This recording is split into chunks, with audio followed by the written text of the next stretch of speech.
I have always loved stained glass, and when we built this house, we made sure that we had plenty of stained glass in it. And the nice thing about stained glass is you can do it at any level. You can make a little sun catcher or some design that somebody else has made, or you can make up your own things, and the sky's the limit in terms of what you do. So it totally satisfies that creative urge that I have. I like to make things. I like being able to start with nothing and turn it into something. And so with stained glass, you just start with these flat pieces of glass and turn it into something. There's all sorts of different kinds of glass, anywhere from just plain clear glass to clear glass with a texture. This is called Baroque.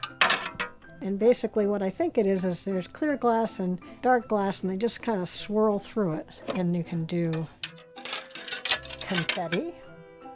And then there's more opaque glass that you can't actually see through. You know, if you're doing something like a lamp, usually you want more opaque glass because you don't really want to see the light bulb through it, although you can have bits of the clearer stuff. Some glass is really interesting because it looks so different in daylight or interior light versus exterior light.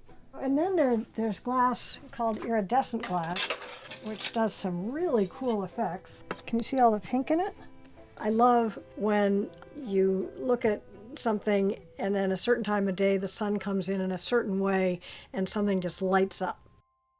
What I thought I would do is show the steps to make a sun catcher. So this is the design that I made. I actually started with a really complicated design and I made it simpler and simpler and simpler so I could do it quickly. So you have to figure out what kind of patterns you want in the glass. And that's part of the fun, is the texture is part of what makes it sparkle. So I'm going to take this, I'm just going to outline it with like a paint pen. This is it's like got a diamond blade in it. It doesn't like cut, but it does make a little scratch in the glass.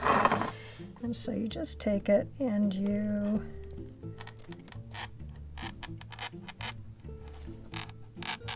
go like that, and you pop.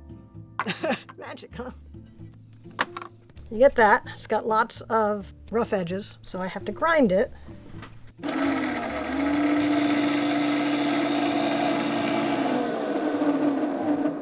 And then I see how it fits in here, because these are two other pieces I already cut. It used to be in the old days you had this lead came that was kind of U-shaped, and you fit the came around the glass and then somehow solder that together. But now they have foil. It's very thin and it's sticky on one side. And you take your piece and you line it up so that it is kind of even on both sides, and you work it around and press it on as you go. Use this little tool to kind of press it on there, and it flattens it out nicely. It just makes it stick better. So you need to put this stuff called flux on, which kind of cleans off the edge of the foil and allows the solder to stick. So you start by just making a little dab like that and to hold the pieces together, so they're not going to go running off while I'm trying to do it. And then I'll get rid of these. So then you just run, this is the thing that took me forever to learn, but you just run the line along all the seams. I just took a piece of wire about that long and bent it around, and this is going to go on here. Okay, something like that. Anyway, so it's going to go like that. I'm just going to put a little bit of solder here to hold that hook on. And then the other thing I do is you try to go around and get a nice edge here. Now we're going to go upstairs, and I'm going to show you the next step, which is washing and polishing and making it look pretty. And then you just leave it there to dry. I use polish. This is Brazilian Carnauba cleaner wax. It's auto wax. You just put a little bit on, and you take your piece which has been washed and dried, and you just rub the wax on it. You just leave it like that to dry. That's the one I just did, and this is what it looks like after it's dried.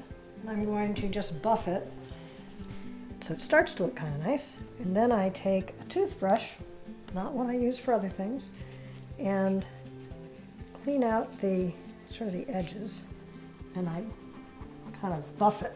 See how it starts to get nice and shiny? Same thing with the other side. And I wind up putting what's called patina on it. The patina just goes on this part, and you rub it on the lid, and it makes it dark.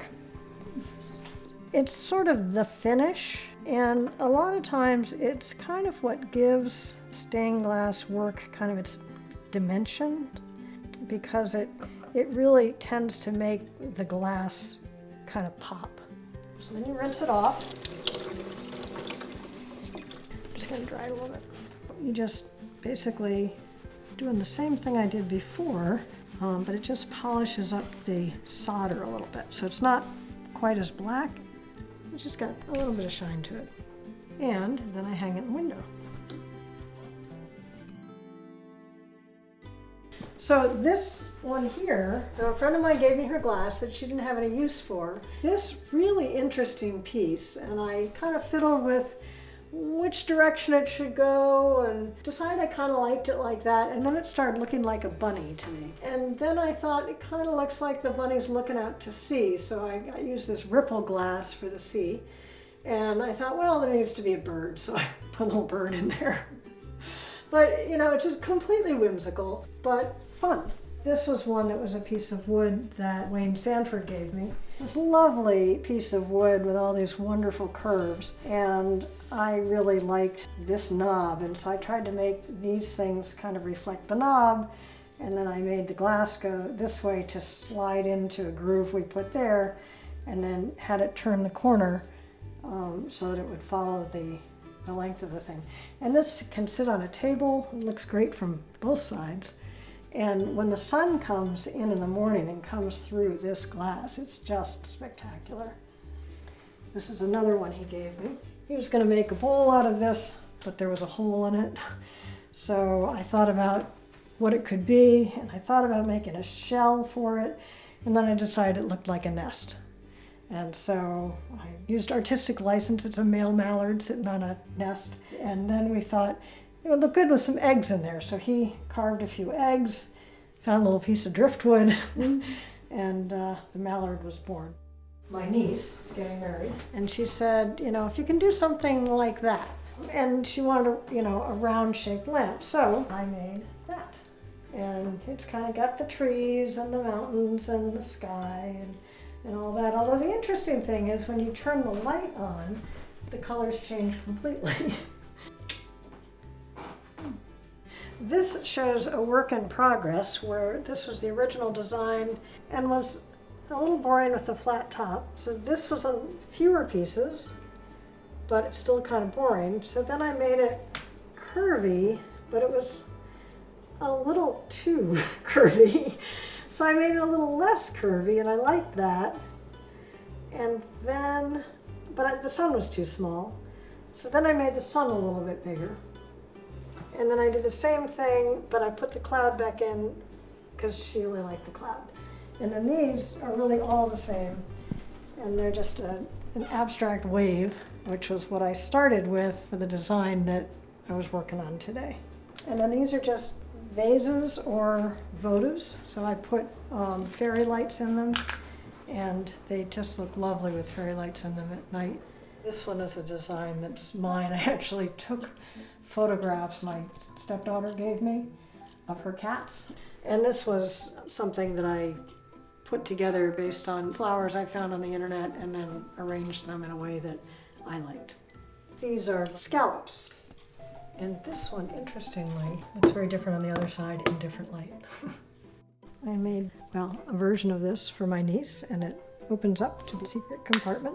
I had seen a glass shoe on the internet, and I thought that seemed interesting, so I took my daughter's sandal and made a mold with styrofoam, and then created, actually, this shoe is the first prototype, and then this one is the second one, and then the third one was in black and white that I made for my niece, a different niece, who really likes black and white things and zebras. This is another collaboration with Wayne where I had the butterflies and he had the wood. And so we put them together. You'll notice that a lot of my pieces have a lot of pieces in them. Somebody that I spoke to early on in the process said, "Oh, you can't make a living like that." And good, I don't have to. This is totally about enjoying myself, doing something because I want to do it. It's great for giving gifts to people, and most people really like to have stained glass in their house. So people appreciate it, and it's a lot of fun.